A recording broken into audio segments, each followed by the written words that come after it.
and we titled it, What's New with It? And as we go through the webinar, you'll understand why the title is the way it is. So I am Carol Parker, and I'm being joined by Liam Geva. Hi, everybody. And we're from the Metro region of Cornell University Cooperative Extension, and welcome.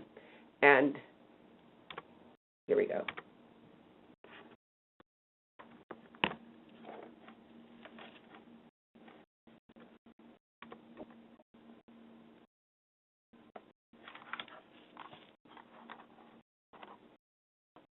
All right. Okay. The objectives of this webinar.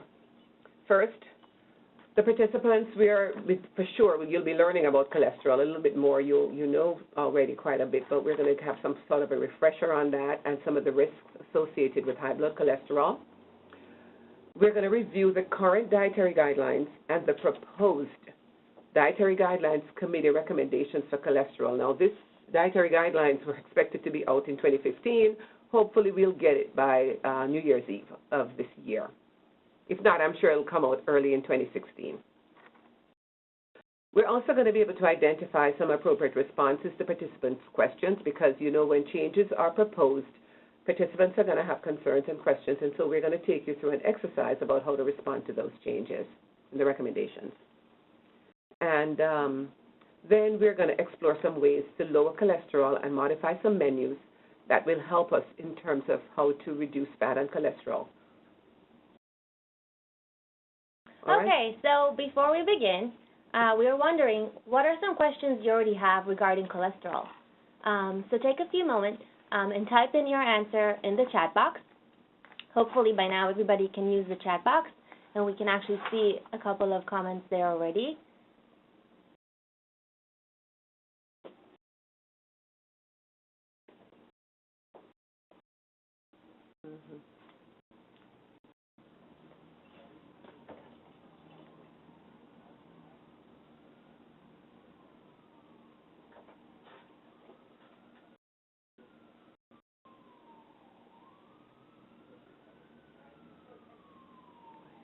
Okay, so we're not really seeing any questions. Oh, wait, here one comes now. Is there a healthy cholesterol? Okay, we're going to talk about that. Good question. Promised you were going to cover that. Let's wait a few more minutes because we don't see that many questions yet. What are some natural ways to low cholesterol? We'll definitely talk about that. That's a great question. And how much are we able to say as nutrition educators regarding cholesterol control? Wonderful question. That's actually one of the things we hope you could be able to apply when you go back to your FNEC workshop. Okay, so thank you so much, everyone, for sharing. And we will move to actually our first activity for this webinar. What I'd like you to do is take out your worksheet, and as we go through the slides, you're going to circle true or false under each statement. We did get one message saying you did not receive the worksheet. It was sent as an email, I believe, on Monday. So check and see if you have it there. And if not, just take any piece of paper that you have and pencil and just, you know, with each statement, write true or false, and we'll get back to it later. So even if you don't have the worksheet in front of you, we could still make it happen. Okay, so I hope by now everybody has their worksheet. We're going to start with the first one. Oh, and don't share your answers yet. We'll share them at the end together. So our first statement is true or false? Cholesterol is bad for our health. Okay? Take a second and circle true or false. Moving to our next statement. True or false? Consuming foods high in cholesterol has the greatest impact on raising blood cholesterol levels.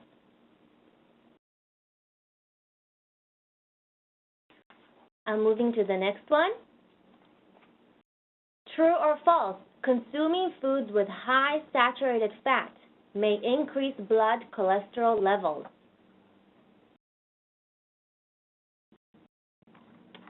Okay, next statement. True or false? Using margarine instead of butter will help lower my cholesterol. Circle true or false. Remember, don't need to share it yet. We're moving to the next one.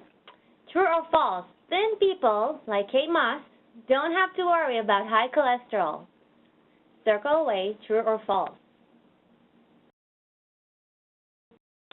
And our last statement for this anchor, true or false? Only middle-aged people should have their cholesterol checked.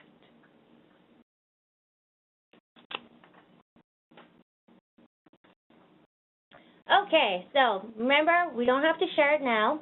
Just set it aside and we'll get back to it. Okay. All right. So we're starting now. What is cholesterol? Waxy, fatty substance, and it's found in all your cells. So you're looking at an image there. That gives you an image of what you see. Cholesterol in the it's yellow, whatever, and it's in your red blood cells. And you're looking at an image of an artery. No, your body makes cholesterol on its own. All the cholesterol that you need. Okay, so there are two types. You have dietary cholesterol that you get from the foods that you eat, and then you have cholesterol also, that's cholesterol in your blood. So as we proceed, you'll see that why is cholesterol important? I think it's a question that one of the attendees posed. But let's go ahead with the next slide. Why is cholesterol important? Our body needs a small amount of cholesterol, needs a small amount. The functions of that small amount of cholesterol is to build and maintain the structure of cell membranes. It's the basic building block for all hormones like estrogen and testosterone. It helps our metabolism work efficiently. It is essential for our body to produce vitamin D. It helps produce bile acids, which we need in order to digest fat and absorb other nutrients. And it's vital for brain function, central nervous system, and memory function. And some of the research that's coming out about cholesterol will be dealing with some of these issues later on. What is high blood cholesterol? High blood cholesterol is a condition in which you have too much cholesterol in your blood. And that cholesterol level, in terms of the numbers there, another number that you need to remember is 240 milliliter per deciliter or above. That's what's considered high blood cholesterol. Now, this condition is asymptomatic. And so many people don't even know that their cholesterol levels are too high. So the higher the level of LDL, cholesterol in your blood, the greater your chance of getting heart disease. So LDL, we'll talk a little bit about that later and define it. And the higher the level of HDL cholesterol in your blood, the lower your chances of getting heart disease. So these are the two important characteristics of cholesterol that we'll be featuring and talking some more about. What is HDL or what LDL? Okay.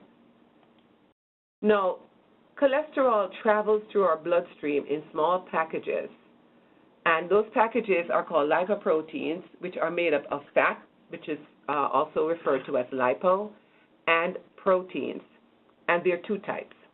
We have a low-density lipoprotein, or a loser cholesterol, which is a word that we've tried to use to help people to remember when they're thinking about LDLs and HDLs, the differences. The LDL is a loser cholesterol. That means that that particular component has more fat and less protein.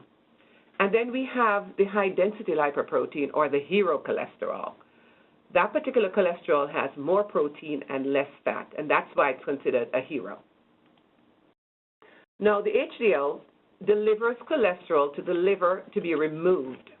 So it functions in a way that it helps to remove cholesterol from the body. On the other hand, the LDL, which is a loser cholesterol, delivers cholesterol to cells for storage.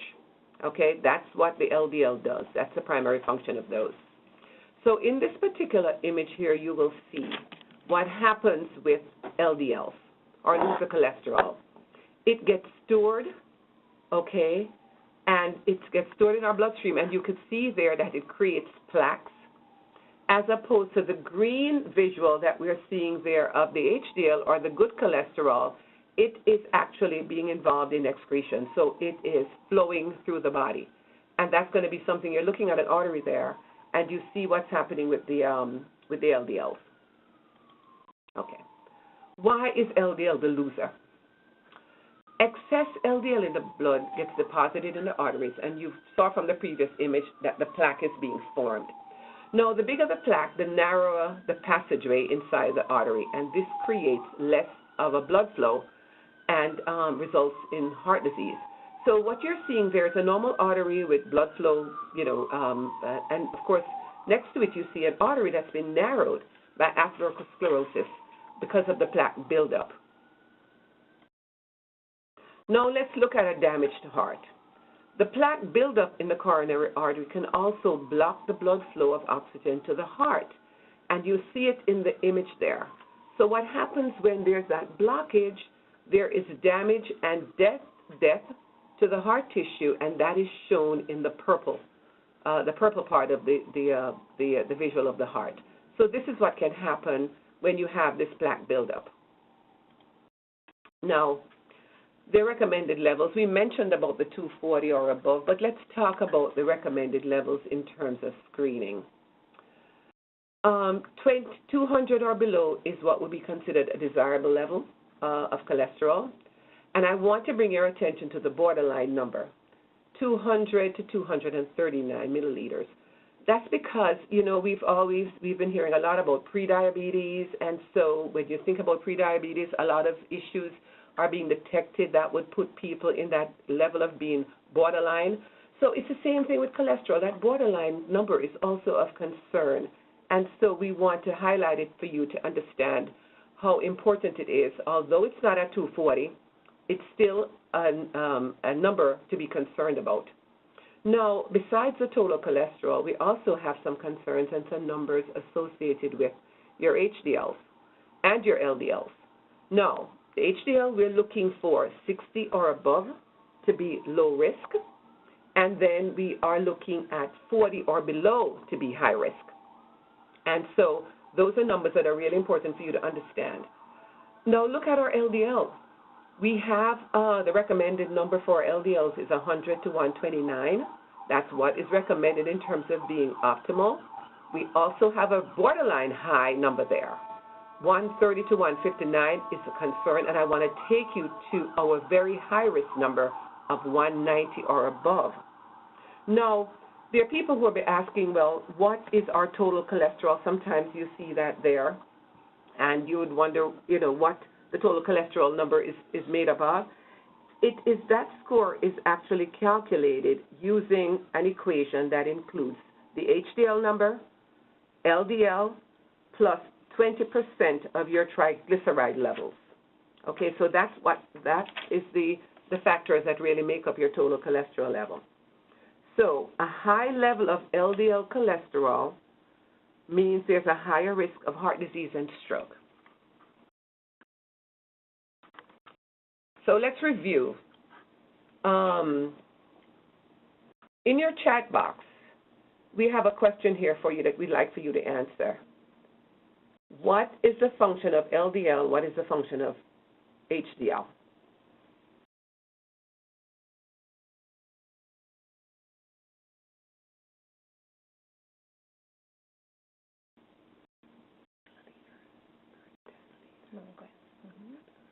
Right.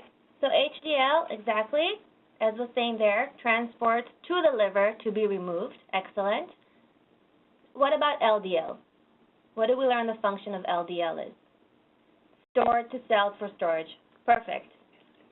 Thank you so much for sharing, Wanda. Excellent.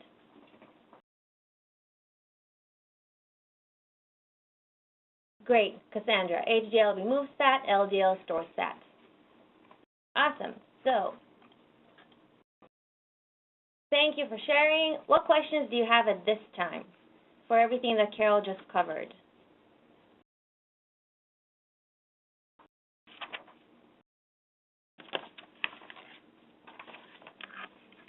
Okay, so we're going to move on.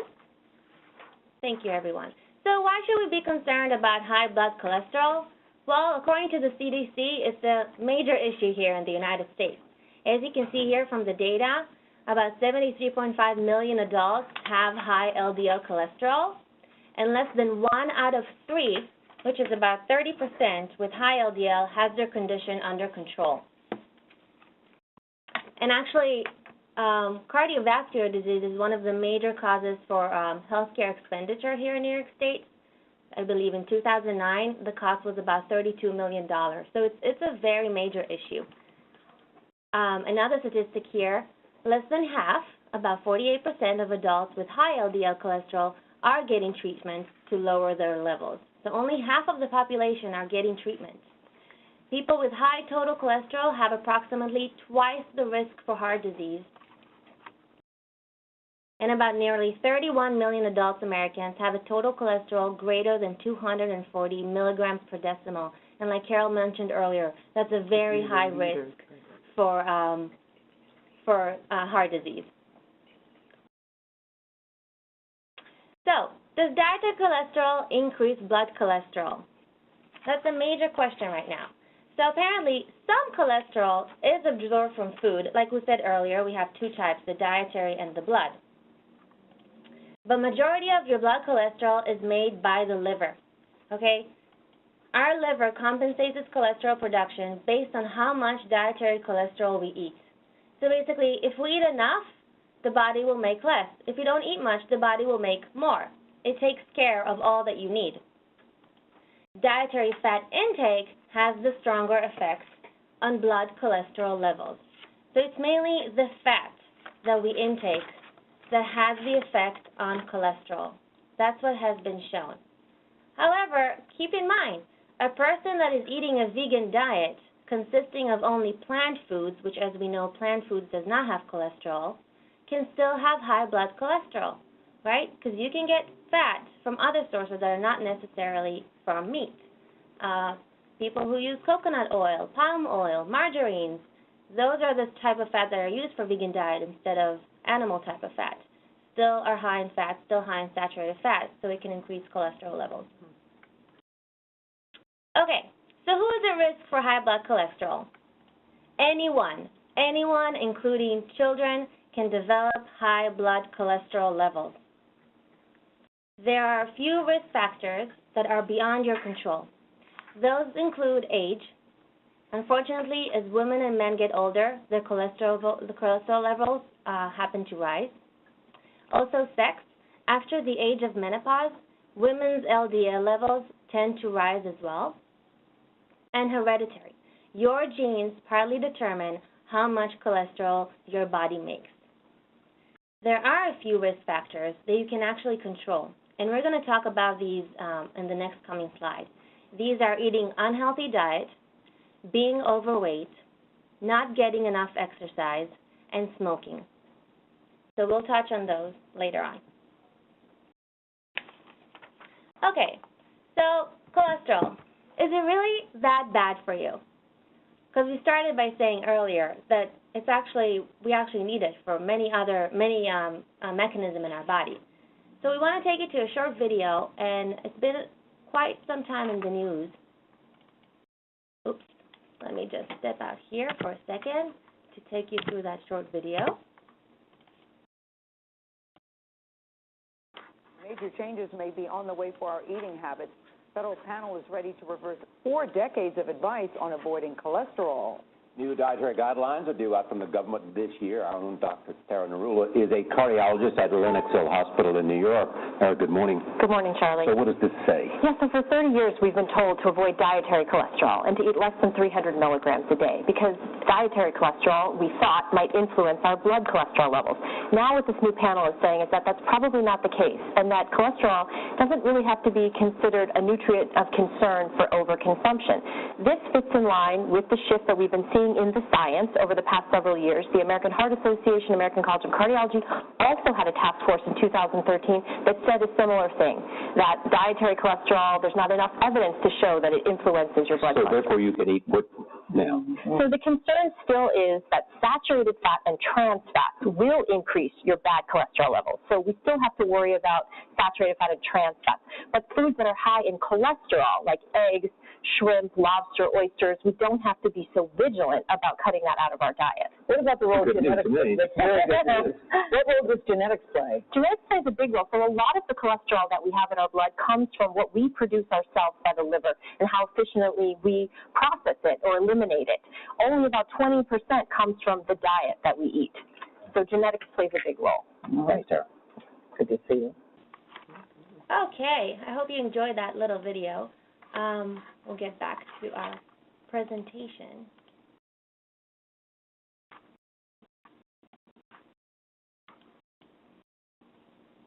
Okay, so what does this video mean? It's very confusing, right? Because we've been saying to our participants to avoid cholesterol, but now we've seen this on the news. Many shows talk about it, that something is changing. Cholesterol is not a nutrient of concern. And this is what's up. Basically, the new scientific report of the 2015 Dietary Guidelines Advisory Committee is saying otherwise. So up until now, the 2010 Dietary Guidelines for Americans recommended that cholesterol intake be limited to no more than 300 milligram per day. But apparently, the 2015 Dietary Guidelines Advisory Committee, which is the committee that meets every 5 years to come up with new guidelines if they need to be revised, is saying this: available evidence shows no appreciable relationship between consumption of dietary cholesterol and blood cholesterol. Cholesterol is not a nutrient of concern for overconsumption. Okay? So, therefore, the committee has decided that they will not bring forward this recommendation. However, we have to stay tuned because, like Carol said earlier, the new dietary guidelines are not up yet. They should be up and running now, but it may not before 2016, so stay tuned. But as of now, this is what the implication is. Apparently, it's not going to be a nutrient of concern. Okay, so we're not recommending to go out and binge on cheeseburgers and fries, right? And we did say earlier that it's maybe not from the cholesterol that you consume, but it is from the fat that you consume. And these items are still very high in fat. So what questions do you have at this point? Please feel free to type in the chat box, and we're trying to look at the chat box as much as possible, we said earlier. Let's see.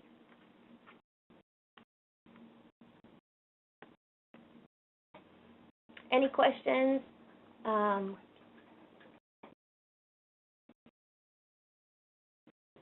Yeah, what questions do you have at this time? How about nuts and fats from plant sources? Right. So we're going to talk about that too, because you're right. Some of those do have high saturated fat intake, and like we said earlier, these are the ones that are correlated with high cholesterol level. So we'll definitely touch about how does that apply on food.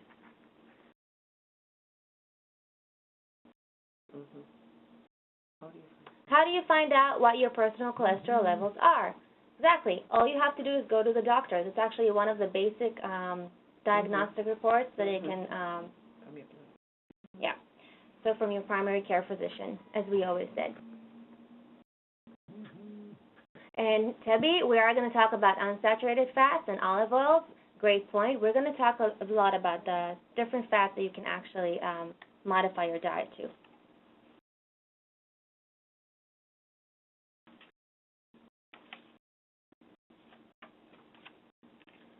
Okay, thank you everybody for sharing your questions. Great questions. Keep them coming. Like I said, we're going to try to answer most of them. So we want to apply what we just talked about. How to respond to questions from participants about cholesterol and the new proposed recommendations, because there are out there, even though they may have not been taken by the committee's advice, they are still might be out there, and participants probably ask questions. We know here in New York City we got a few questions about these changes, proposed changes. So let's start with scenario 1. A 45-year-old Hispanic mother of 3 has been avoiding eggs for the last few years since being told that she should only eat 3 eggs per week. Now she has heard that eggs are a good food and she wants to serve them every day to her family. Okay? So how would we respond to that? Why don't you share your thoughts in the chat box? Let's give you 1 or 2 minutes to kind of try to figure out what's the best way to respond to that question from a participant.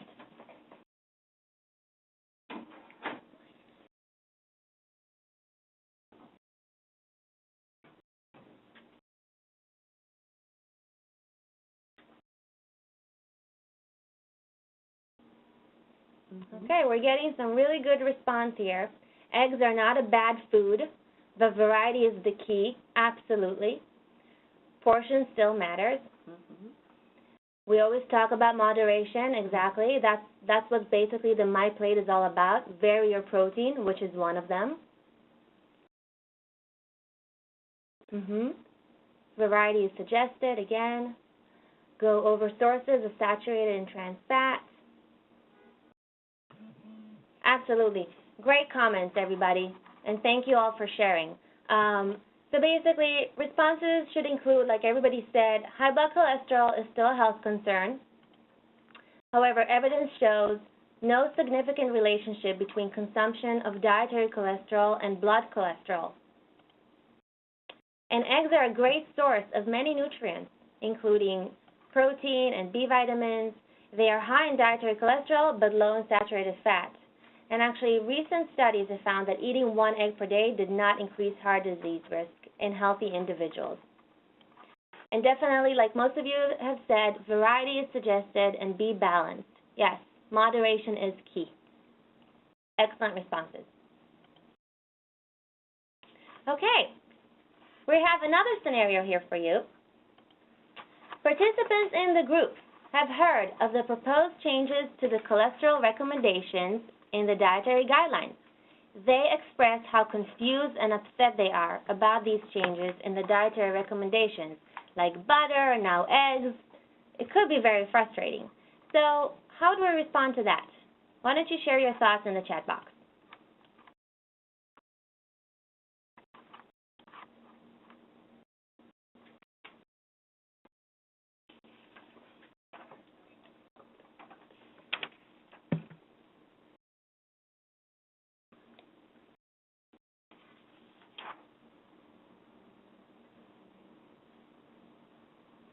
Okay, let's wait for some more comments.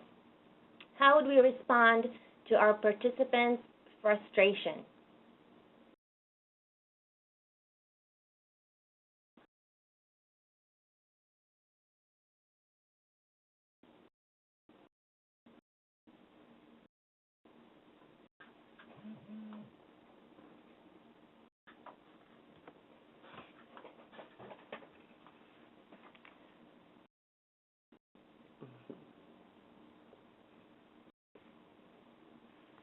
Okay, great comments. I see here. Let's see, research allows us to advance medicine and dietary recommendations. While it is confusing and frustrating, it is ideal to know the most current supported information. Absolutely. That's what we're there for, right? To provide them the most updated information. Eggs are inexpensive, yes, source of food for a family. Definitely use them in preparing. Wonderful. Great comments. And I like the one Connie made. The DGA are constantly looking at research findings and recommended based on that. Always improving science. Exactly. So these are very similar to the responses that we came up with here. Dietary guidelines recommendations are based on the current research data. Research often reveals new information based on trends, consumption patterns, health outcomes, and population changes, which can result in new recommendations. And because of all of this, reviewing the dietary guidelines every 5 years is vital, right, to keep us informed and up to date. Things do change, and we want to be informed of those changes. So thank you, everybody, for sharing. I hope you'll find these helpful when responding to participants' if these questions arise once the changes, if the changes are expected, do come out. Mm-hmm. So what do these findings mean to us? Okay. That people with high blood cholesterol should try to reprioritize their dietary changes. It's going to be important for them to do that. And it should be prioritized by their healthcare professional, who would be able for them, the person who asked about how to get information about what their blood cholesterol level, you must stay in touch with your healthcare professional and routinely get that kind of information. The recommendation certainly is that we eat less saturated fat, that we avoid trans fat. Now remember too, trans fat was one of those dietary issues that also was, based on dietary guideline recommendations, research and review was also of concern a couple of years ago when it started being something that people needed to pay attention to and recommendations were being made about avoiding it. Okay? We have to focus on eating healthier fats like poly and monounsaturated fats. And one of the things that we talk about related to that is, you'll see it in our next slide, and then certainly the next recommendation that we have is that they get enough fiber from fruits, vegetables, and whole grain. Right? What are the different kinds of fats that we have? The saturated and the trans are solid at room temperature, and you could see the images there, all right? I like that image of bacon, which seems to have a new emergence as a food that is involved in everything. But bacon is one of those foods that are very high in saturated fats and trans fats, which are solid at room temperature. Then we have our monounsaturated fats and polyunsaturated fats, which are liquid at room temperature, okay? So those are the ones that we know are of importance, and that's the different types of fats that we have. Our saturated fats, as I stated before, they are found in animal products, dairy foods, such as butter and cream, fatty meats like steak and bacon, as we said before, and tropical oils, palm oil and coconut oil. For those of us who have been looking at some of the trends, we've noticed that coconut oil is one of those things that people are now trying to introduce into the diet. But there's little scientific evidence that it is good for our health, okay? It is a saturated fat, and the dietary guidelines recommend that we eat a diet low in saturated fat. So there is a lot of talk about it, but again, we have to be mindful about that. Now, a saturated fat raises our loser cholesterol level, okay, and it increases our risk for heart disease, and the American Heart Association recommends limiting it to 6 to 7% of our daily calories. Okay. Now, trans fat. A lot's been stated about that. You know, we've gone through a period where foods are declaring that they're they're trans fat free. So we know that it's become really something of concern. So trans fats are naturally occurring in very small amounts in meat products and cow's milk. Okay, very, very small amounts in naturally occurring form. However, artificial trans fats are created by a process called hydrogenation. This process takes our liquid oils, like soybean oil, and it turns it into a solid fat. And these hydrogenated oils are found in margarine, in processed foods, and snack foods. That is where we usually have such a large source of trans fats. Now, trans fats definitely raise our LDLs and lower our HDL. So it raises our loser cholesterol and lowers our hero cholesterol. It's definitely something of concern. And those certainly increase our risks for heart disease. Okay, so one of the things that we point out when you're reading labels, we look for the word, partially hydrogenated, and then we have, when you're looking for labels on items with trans fats. So we'd like for you, in looking at the product listing, to look for foods or words that would say something related to hydrogenation. Partially hydrogenated is trans fats, and fully hydrogenated is saturated fat. Unsaturated fats, good fats. There are two types, the monounsaturated and the poly. Both are considered heart healthy. The polyunsaturated fats reduce the cholesterol, the lose the cholesterol level, as we said before. The poly and the mono, which is found in olive oil, canola oil, avocado, nuts and seeds. I think we had a question about that earlier. Okay. And then, of course, you've heard of the omega-3s. They're also a type of polyunsaturated fats that are linked to reducing our loser cholesterol and increasing our hero cholesterol levels. Omega-3 is found in our fatty fish like salmon, which we've all been talking about now. We also have salmon, sardines, mackerel, trout, and tuna fish. Then we have omega-3s in flax seeds, chia seeds, and in walnuts. Okay. So what else can we do to lower our cholesterol? We talked a lot about food, the fat and increasing fiber and vegetables, changing the fat. But other things that you can also do is increasing your physical activity. Research established that physical activity can reduce your LDL and increase your HDL. Also, quitting smoking. Quitting smoking was also correlated to reduction in reducing LDL. And maintaining a healthy weight, okay? Excess weight is correlated with increased LDL, okay? And once you lose weight, your HDL should increase. However, this has to be said, for some people, cholesterol-lowering medication may also be needed to reduce the risk for heart attack and stroke, okay? The most commonly prescribed ones are statins, but of course, these are primary care physician to decide. So what questions do you have at this time? Please take a moment and chat in the box. We hope we can answer them all. We already see a few coming up.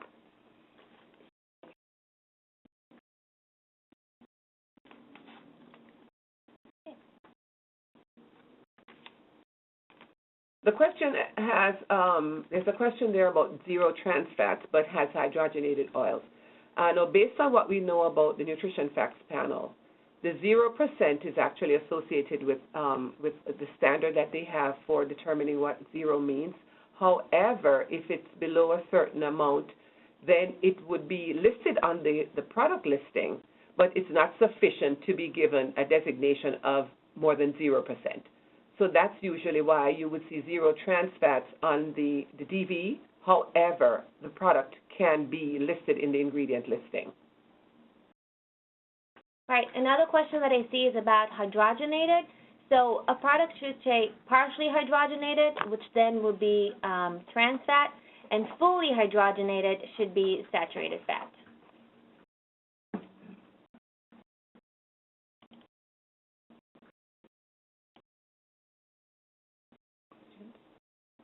Okay.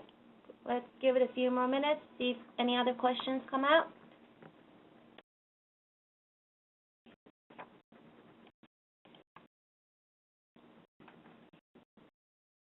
Okay, we will continue. Thank you, everybody, for your questions.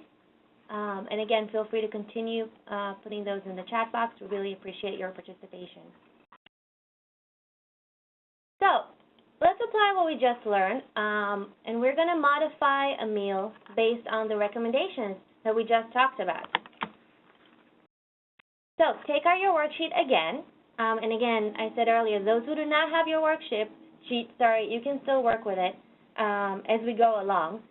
And in your worksheet, on the second page, you should see Apply Making Meals Healthy. And what we would like you to do is choose one meal out of the 4 you have there and determine various ways you can make it healthier. Like we said earlier, reduce the total fat, modify the fat instead of saturated and trans fat, and increasing your fiber. Okay, so we will ask you to share your modified meal in a few moments. So take a few moments, go over the meals.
Okay. We haven't gotten any responses yet on any of the modifications. Are folks needing more time to type it in? Okay, so we'll go through showing you the meals, and if you chose that meal, put in the chat box your thoughts. So let's start with meal 1. Meal 1, we had spaghetti with meat sauce, stir-fried broccoli, shredded lettuce with ranch dressing, and coconut cake. So if you chose that meal, please share your modified meal in the chat box. We have one. And we already have one, actually. Let's see, substituting whole wheat pasta, excellent. Reducing meat sauce. The meat Add sauce. beans, love it. And lightly coat pan in olive oil, good. We already changed the source of fat. Right. And instead of the dessert, have your fruits. Wonderful. And light ranch recipe from FNEC. Yes. Okay. Excellent. Great job. Who else have chosen meal 1 and they would like to share their thoughts in the chat box? We have a meal with whole wheat spaghetti, a vegetarian sauce, steamed broccoli, low-fat ranch dressing, and fruit for dessert. Good. Very good. Okay, so let's move to meal number 2. If you chose meal number 2, now is the time to put it in the chat box. We have quesadilla with refried beans and cheddar cheese. We have shredded lettuce, guacamole with tortilla chips, and flan. Okay. So let's wait and see who chose meal number 2. Okay, we have somebody. We have a person who made a suggestion of a whole wheat tortilla with some low-fat cheddar cheese, flan made with egg beaters. Well, we are happy to see that we're trying to still keep the, a culturally appropriate food or a food that is familiar to family, but trying to make it a little bit healthier. That was a good option. Thank you.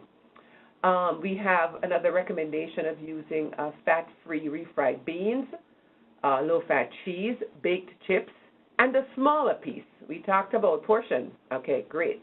Thank you. Thank you for those suggestions. So we're going to move to meal 3. Oh, barbecued spare ribs. All right. French fries, corn on the cob, swimming in some butter, coleslaw, and chocolate ice cream. Okay. Did anybody tackle that meal and would like to put their suggestion up for us?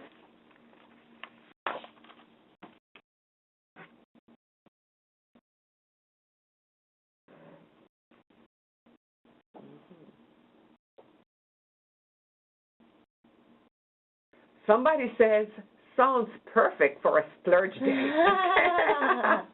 Great. Once in a while, as I was reading it, I was actually thinking the same thing. However, it's for a splurge day. Great. Any other suggestions of any modification for that? Ooh, a barbecued chicken, yes. Some baked fries, some low-fat ice cream. Okay, great. And we also had a suggestion about just a baked potato instead of even the baked fries, and barbecue chicken. Great. All right, frozen yogurt instead of the ice cream, and a Mexican corn salad from FNEC. I mean, thank you, ladies, for suggesting all these wonderful recipes. Pepper versus butter for the corn. Great suggestion. Really great suggestion about the pepper versus the corn. Versus the butter on the corn. Thank you so much. Ribs, one person suggested skip the fries. The corn on the cob with lime juice, okay. The slaw and some low-fat frozen yogurt. Okay, great.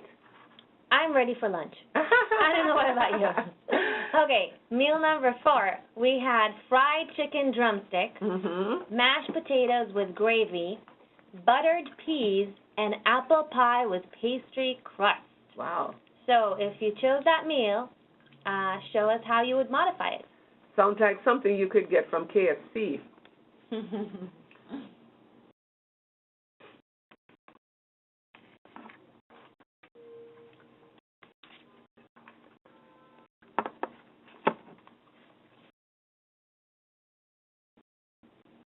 Okay, let's see. We have baked chicken, no gravy, fresh peas, no dressing, baked apple with no crust, My husband made it wrapped in aluminum foil on a grill. Thank you. It was awesome. Well, I hope some folks might take that into consideration. Another suggestion was grilled skinless chicken with baked sweet potato. And then we also had grilled chicken, applesauce of crustless pie, and beans, and some steamed beans.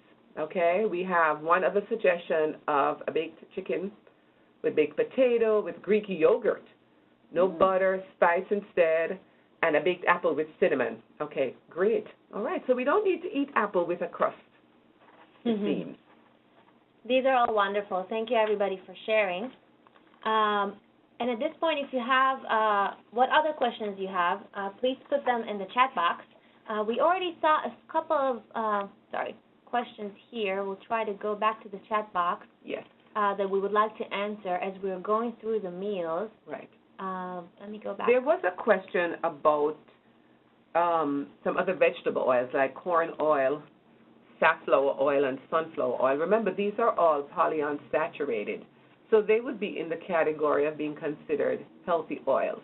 Now, a concern that I have with our participants often when we're working with them related to the notification or letting them know that an oil is a good oil or a good source is the resulting overconsumption.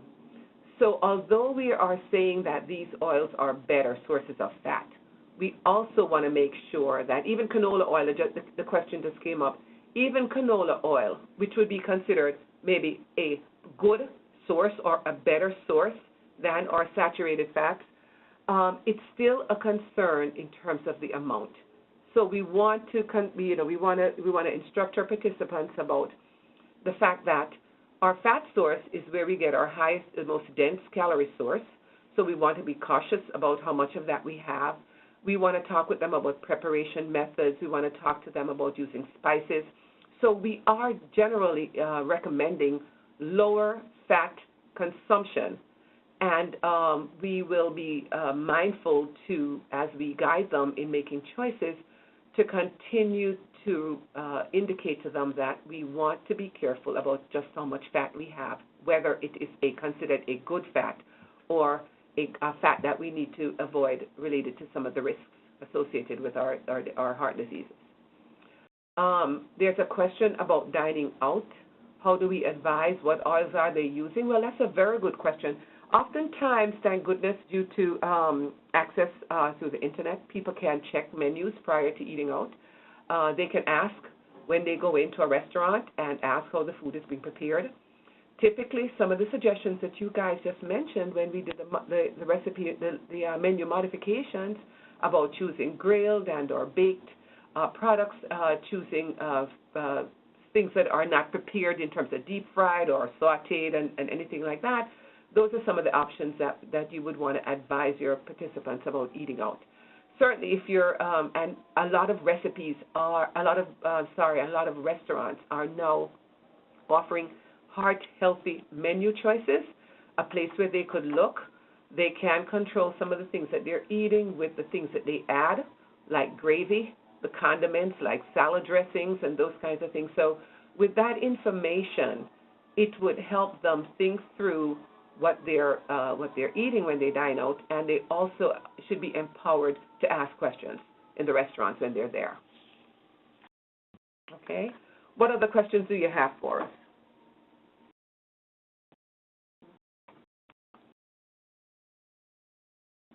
Okay, so I think now we're ready to check the answers from the true and false questions, statements from the beginning. So pull out your worksheet again, the one where you had to circle true or false, and we're going to review the questions. So, the statements, sorry. So the first statement was, true or false, cholesterol is bad for our health. So this is actually false, okay? As we noticed earlier, our body needs a small amount of cholesterol. We need cholesterol to build and maintain the structure of cell membranes. We need to help it with our metabolism. We need it to produce vitamin D. We need to produce bile acids, and it's vital for brain function, central nerve system, and memory function. So I know it was a bit confusing it would have probably been a better way to say, is a lot of cholesterol bad for health? Right, that would be true. High blood cholesterol or a lot of, cholesterol. But small amounts of cholesterol is actually good for us. We actually need it. So the next one was, true or false, consuming foods high in cholesterol has the greatest impact on raising blood cholesterol levels. Let's see what we learned. It's actually false, right? We said earlier that evidence shows no appreciable relationship between consumption of dietary cholesterol and blood cholesterol. Okay? The next one, consuming foods with high saturated fat may increase blood cholesterol levels. So that is true. As we noticed earlier, eating saturated fat can raise your cholesterol levels. So this is definitely true. Using margarine instead of butter will help lower my cholesterol. That's a tricky one because we've been led to think that margarine is actually better than butter. However, false, okay? Both butter and margarine actually have high saturated fat. Of course, butter has much more. It's usually run between 35% to 50% saturated fat, but margarine has levels that are also could be higher, 10%, 12%, sometimes even 22%. And the reason is that margarine, since it does not use any dairy, it uses oils such as palm oil or coconut oil, and these oil, as we've seen earlier, tend to be high in saturated fat. So again, we want to limit those as well. Look at labels, reading labels. That's what we teach our participants to do. Okay, next one. The thin people don't have to worry about high cholesterol. And I love how someone said earlier, does Kate Moss have to worry about anything? Probably not. So that is false. As we saw earlier, a person with any body type can have high cholesterol, right? Anyone can have high blood cholesterol. And that's actually a good segue for the next question. Only middle-aged people should have their cholesterol checked. And as we said earlier, that is false as well, okay? Anyone, including children, can develop high blood cholesterol levels. We saw that it could be genetic. We saw that it has to do with age. We saw that it has to do with sex, and also all the other things that you could control, which are physical activity, being overweight, smoking, etc. Okay, so I hope most of you got these right. And if not, it was a good review. We have here our sources available for you, and as Carol said earlier, they will be posted online with the presentation as well. And at this point, we really want to thank you for participating.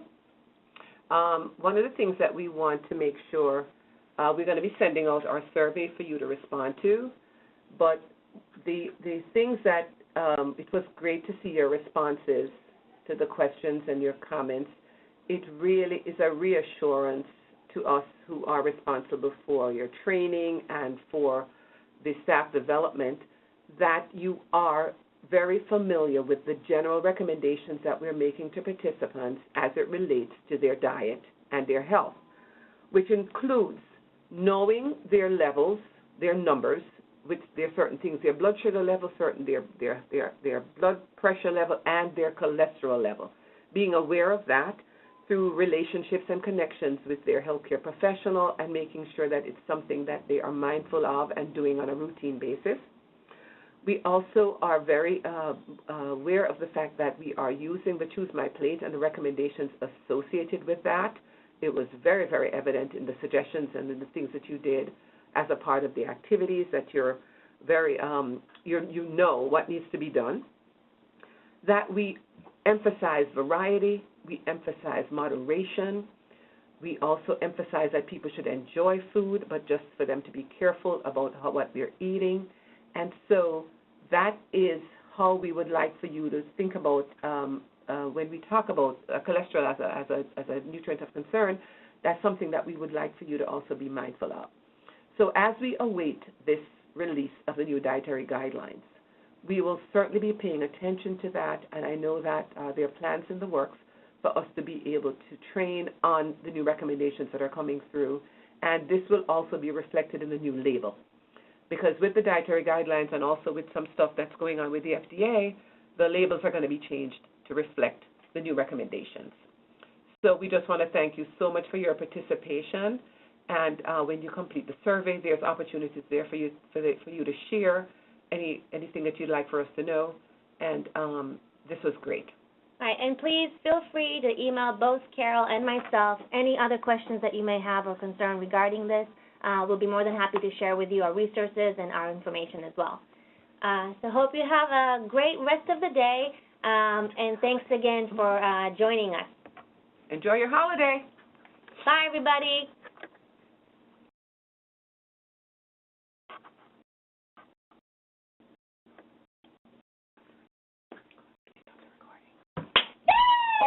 Oh, my God.